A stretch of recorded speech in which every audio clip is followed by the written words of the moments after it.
Free versus fair trade. It is a question drawing a lot of attention these days due to the push by the current White House administration looking for fair trade and using tariffs to try and reach that goal.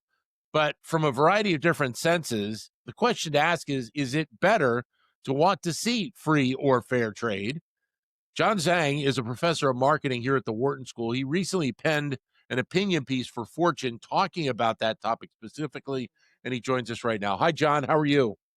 Very good. How about you, Dan? I'm doing well. Thanks for your time. Uh, Obviously, this is a very important topic right now. And give us your sense of why it was something that you felt you needed to talk about at the moment. Well, free trade is the ideal, and it is good if everybody believing in it, and also everybody will practice it. But in the real world, that's not the case. And so that's why, in fact, that we need to actually talk about the free trade. We also need to talk about the merits of fair trade, simply because a lot of other countries put tariffs on the U.S. exports, and it's really I think, a very easy point to make that the U.S. probably need to do the same thing. Yeah, so I guess it's not that surprising that at some point we were going to see a push by an administration around tariffs and the topic of fair trade be brought up, correct?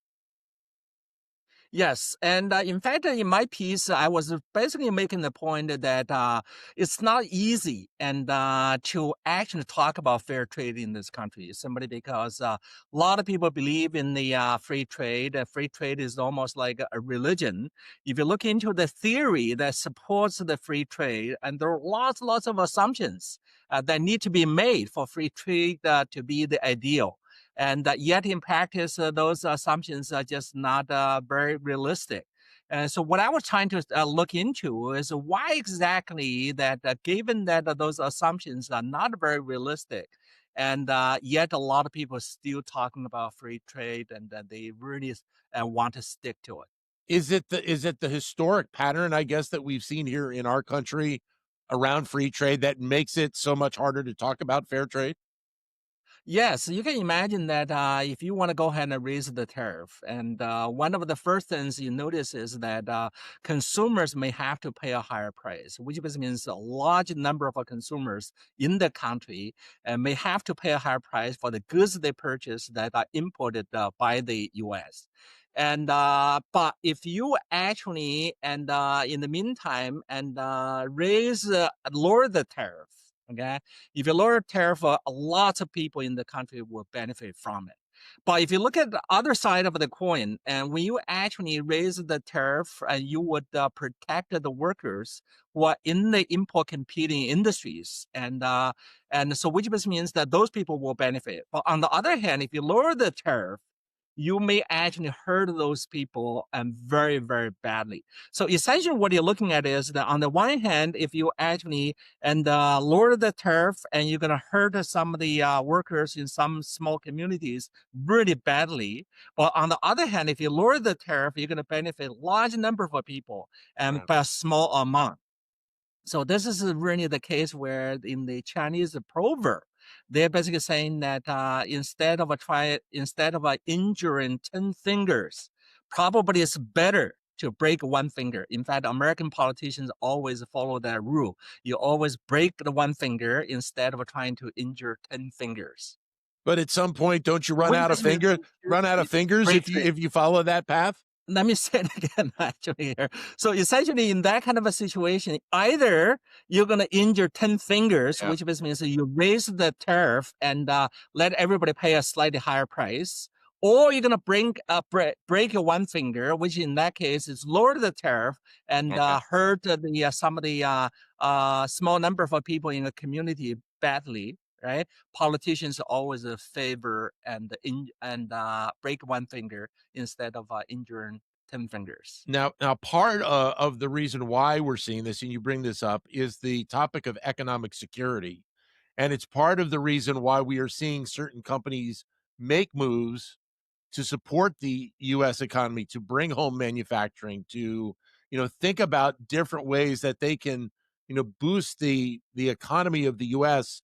so that our economy, continues to thrive and be at the level with some of other countries around the world. Well, under free trade in the past few decades, you notice that a lot of American companies move away from US and go to some other countries.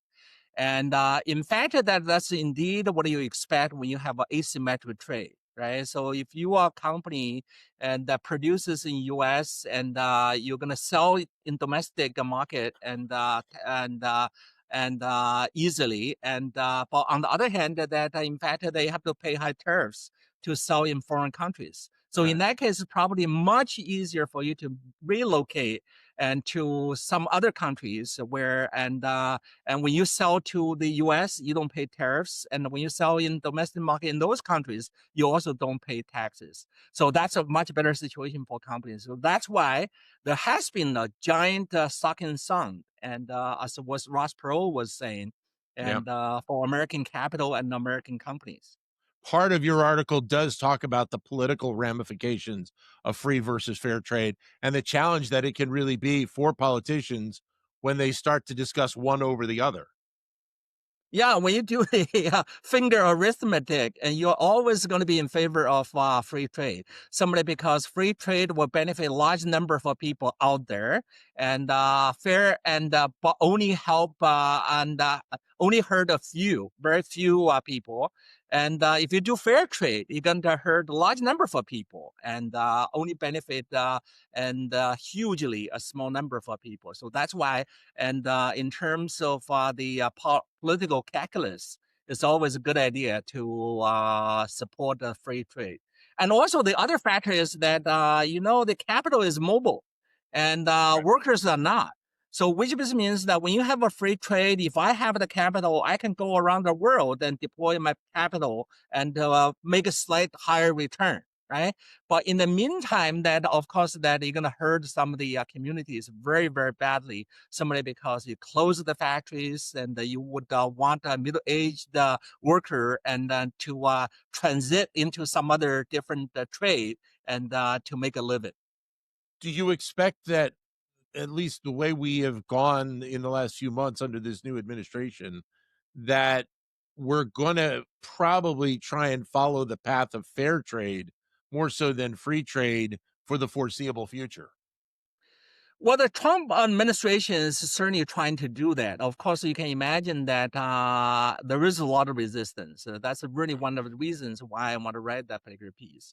And so I really want to and articulate and what exactly is behind this free trade and the fair trade debate. And also that what I really want to point out is that probably we all need to and have and share the sacrifice, and probably I oh God, sorry, probably we all want to share the sacrifice to give a fair trade a chance.